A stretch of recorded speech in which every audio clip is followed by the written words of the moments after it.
Let's talk about one of the most uncomfortable truths in all of finance. It's a paradox, really, one that explains why sometimes being 100% right is the absolute worst thing that can happen to you. Just let that sink in for a second. Imagine someone calling a historic crash, getting it totally right, but instead of being hailed as a visionary, they get completely ruined. It just doesn't add up, does it?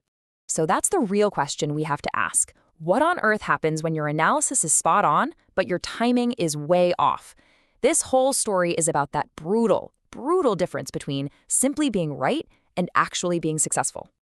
All right, so let's get into the man at the center of all this, Roger Babson.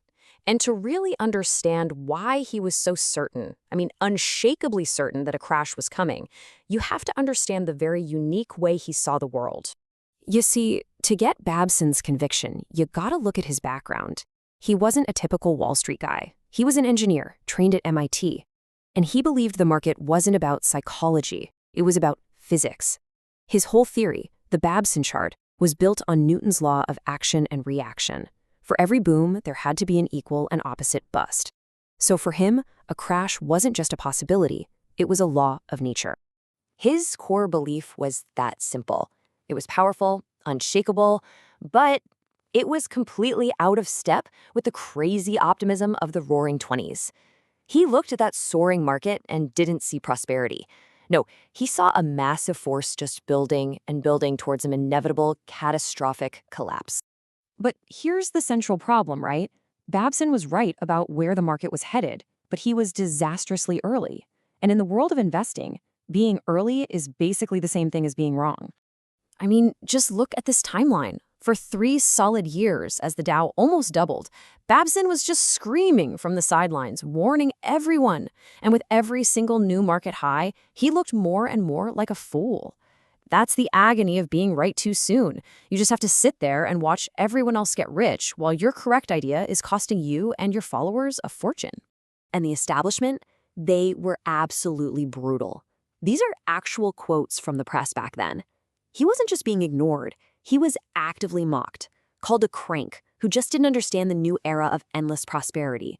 His credibility wasn't just fading away, it was being systematically taken apart in public. And this had a very real cost. Babson had a forecasting service with 12,000 subscribers. Can you imagine being one of them in 1928?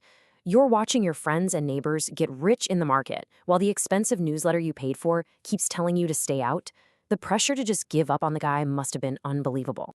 So, all of this builds up to one of the most fascinating days in market history, September 5th, 1929.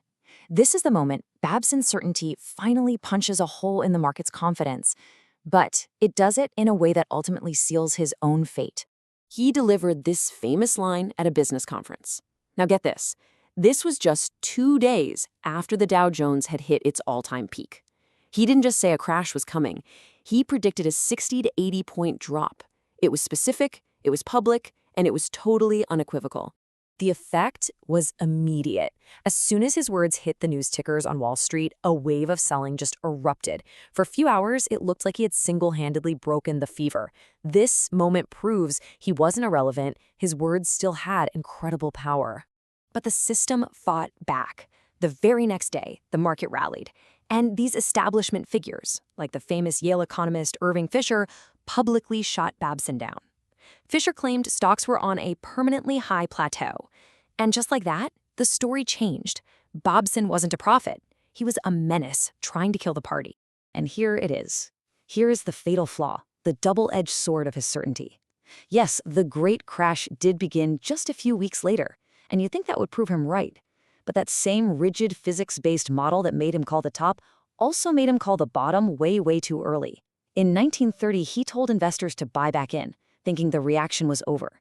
He was catastrophically wrong. The Dow just kept falling for another 2 years. So what do we take away from all this? The crash wasn't some great victory for Roger Babson. It was just the final brutal chapter in a long lesson about how markets really work. You know, when the dust finally settled, his reputation wasn't magically restored. People remembered his famous prediction, sure, but that disastrous buy call that came after, that was conveniently forgotten. He survived, but he was never again seen as this infallible guru. The chaos didn't reward his foresight. It just exposed the fatal flaw in his rigid way of thinking. So no, it wasn't a victory for Babson. It was a lesson. For him and for anyone who thinks the market runs on pure logic or some kind of absolute truth. Because here's the fundamental takeaway, the hard pill to swallow. The market is not a truth machine. It's a survival machine.